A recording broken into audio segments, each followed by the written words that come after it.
Olá, eu sou o professor Másio Miguel, professor de Ciências Humanas, e hoje vamos abordar o tema Primeira Revolução Industrial, o mundo do trabalho e os conflitos sociais. Pessoal, para que a gente possa começar essa temática, nós temos que lembrar o seguinte: o avanço da industrialização provocou grandes mudanças nas relações de trabalho.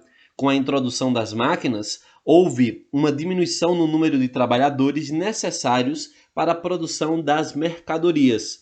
Esse fato beneficiou os donos das fábricas. Afinal, com tanto trabalhador desempregado, havia um excedente de mão de obra em busca de emprego, o que permitia aos patrões explorar os trabalhadores. Assim, o avanço da industrialização intensificou a miséria e submeteu os operários a diversas situações degradantes e péssimas condições de trabalho.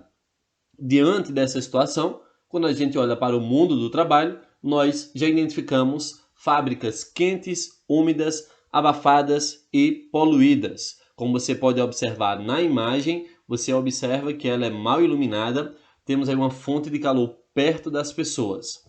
O outro ponto importante que podemos destacar são ambientes insalubres, que se refere àquilo que faz mal à saúde, causando-lhe prejuízo. Como você pode observar, um local mal iluminado, superlotado, perto de uma fonte de calor, possivelmente a fumaça também atacava essas pessoas.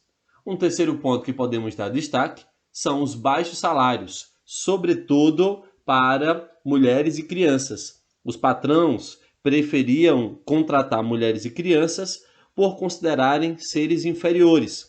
Por isso, era comum ver crianças de até 4 ou 5 anos trabalhando em ambientes insalubres nas fábricas. Você pode observar nessa imagem mulheres trabalhando dentro do setor. Outro ponto importante é falarmos de uma jornada de trabalho muito alta, cerca de 15 horas diárias. Como não existia leis estabelecendo uma jornada máxima, era comum os donos das fábricas exigirem de seus funcionários jornadas que ultrapassassem 15 horas diárias de trabalho. Tudo sob a supervisão e a vigilância que obrigava os operários a trabalhar sem descanso. E um quarto tópico é relacionado ao trabalho infantil, como você pode observar nessa imagem. Lembre-se, crianças e mulheres eram consideradas seres inferiores e foram utilizadas como mão de obra barata durante esse período. Com base nisso, podemos observar que a vida urbana dessas pessoas eram muito ruins. Fora das fábricas, as moradias dos trabalhadores em Londres encontravam-se em condições muito similares às das indústrias. Você pode observar que temos péssimas moradias, a exemplo de favelas e cortiços. Nesses espaços, famílias inteiras moravam juntas em um único cômodo, todas as funções da casa eram realizadas em um único ambiente e os banheiros eram externos, utilizados por grande quantidade de pessoas. Outro ponto importante dessa vida urbana dos trabalhadores é relacionado à pobreza extrema. Você deve lembrar que a falta de habitações eram enormes, os aluguéis eram elevadíssimos, os trabalhadores se aglomeravam em ambientes de um só quarto, com várias famílias morando juntas. Um terceiro tópico que podemos dar destaque seria a falta de um sistema de coleta de lixo e esgoto. Ora, o esgoto corria a céu aberto, a água consumida pela população não era tratada e a alimentação não era suficiente. Essas circunstâncias favoreciam a existência de problemas sanitários, que acabavam agravando a falta de saúde das pessoas na época. Ligado a isso, podemos citar a situação de epidemias de doenças como a cólera e o tifo. Você pode observar que a falta de um sistema eficiente de coleta de lixo e esgoto nas cidades contribuía para as epidemias de doenças infecciosas como essas duas, que matavam muitas pessoas.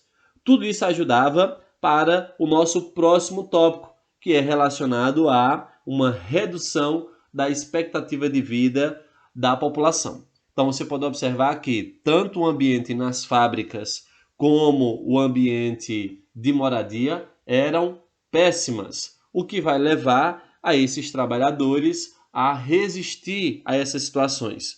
O processo de industrialização reafirmou o poder econômico da burguesia e provocou o surgimento do proletariado, que desde sua origem vive em condições de pobreza. Essa situação estimulou diversas formas de conflitos entre os dois grupos e fez com que o proletariado começasse a se organizar para lutar por direitos e melhores condições de vida. O primeiro exemplo de resistência dos trabalhadores fabris contra a exploração dos trabalhadores e as demissões em massa que ocorriam em função do aumento da mecanização já ocorreu no século XIX. Por volta de 1811, um grupo de operários invadiu fábricas para destruir as máquinas. Esse movimento ficou conhecido como ludismo. Seus integrantes visavam destruir as máquinas, pois consideravam que elas eram as responsáveis pela situação de miséria em que viviam. O nome do movimento foi inspirado no operário Ned Ludd, que teria quebrado as máquinas do patrão. Não se sabe, no entanto, se foi uma questão real ou apenas uma parte do imaginário da época que relacionou a figura de Ludd ao movimento operário. Outro ponto importante é falarmos do sindicato. Ora, a origem dos sindicatos é chamada de associações de auxílio mútuo, tinha como objetivo levantar recursos para apoiar os trabalhadores em momentos de necessidades. Essas associações foram importantes para iniciar um processo mais amplo de organização dos trabalhadores em grupos que agiram em prol dos interesses do proletariado. A partir dessas associações surgiram os primeiros sindicatos de trabalhadores, que organizariam ações conjuntas para pressionar os burgueses e o governo a ampliar os direitos e diminuírem a exploração dos trabalhadores nas fábricas. Entre as reivindicações dos sindicatos estavam o aumento dos salários, a redução da jornada de trabalho, o direito a descanso semanal remunerado e as férias e a proibição do trabalho infantil. Para alcançar seus objetivos, os sindicatos organizavam ações diversas, como passeatas, publicações de jornais, panfletos e greve dos trabalhadores. Outro ponto muito importante nessa época é um movimento chamado de cartismo. Como você pode observar na imagem, esse movimento foi originado da carta de William Lovett, um ativista inglês que registrava as reivindicações desejadas pelos trabalhadores, entre as quais se destacavam a exigência de eleições anuais e voto universal. Como você pode ver, destacamos 4 exigências de participação política. Podemos citar o voto universal para os homens, sufrágio universal masculino, voto secreto, igualdade entre os direitos eleitorais e participação de representantes da classe operária no parlamento. Como você pode observar, em 1838, a Carta do Povo, como assim era chamada, foi entregue aos parlamentares com mais de 1,3 milhão de assinaturas e expressivas participação dos trabalhadores da indústria. Ao exigirem participação política, os operários se definiram como uma classe social com interesses específicos. Outro destaque muito importante para a gente é falarmos do nascimento do socialismo. A luta e a organização dos trabalhadores deram origem a essas novas relações de teorias. As duas principais teorias, nascidas ao longo do século XIX, tinham o seguinte objetivo. O primeiro seria o socialismo utópico, desenvolvido por Robert Owen e Charles Fourier. Eles defendiam a criação de comunidades nas quais os trabalhadores poderiam se organizar de forma igualitária e dividir o trabalho entre todos, evitando com isso a exploração e a desigualdade social. No entanto, esses autores não defendiam formas concretas de criação de tais sociedades e acreditavam que a mudança aconteceria de forma pacífica, ficando conhecidos como socialistas utópicos, isto é, sem revolução. Já o outro, o socialismo científico, observe que nós temos aí um fator principal, que seria causar uma revolução. o Karl Marx e o Friedrich Engels, eles se propuseram analisar de modo científico as contradições do sistema capitalista, sinalizando a não sustentabilidade das relações que se mantinha entre patrão e empregado. Eles defendiam o fim do sistema capitalista e a extinção da classe social. Podemos ter como características desse movimento falarmos de que o Estado deveria ter a propriedade estatal dos meios de comunicação e teríamos também a planificação econômica, ou seja, a produção e a distribuição das riquezas deveriam ser planejadas pelo Estado. Não havia, portanto, liberdade de mercado. O governo definiria os artigos e as quantidades que as indústrias deveriam produzir. Também determinava os preços e estimulava o valor dos salários dos funcionários. Em termos políticos, podemos falar que só era permitida a existência de um único partido e temos também a censura rigorosa aos meios de comunicação e aos artistas, sendo reprimidas as manifestações contrárias ao modelo.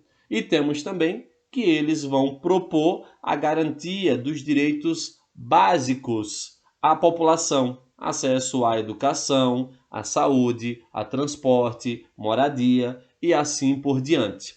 Esse então seria o modelo colocado pelo socialismo científico.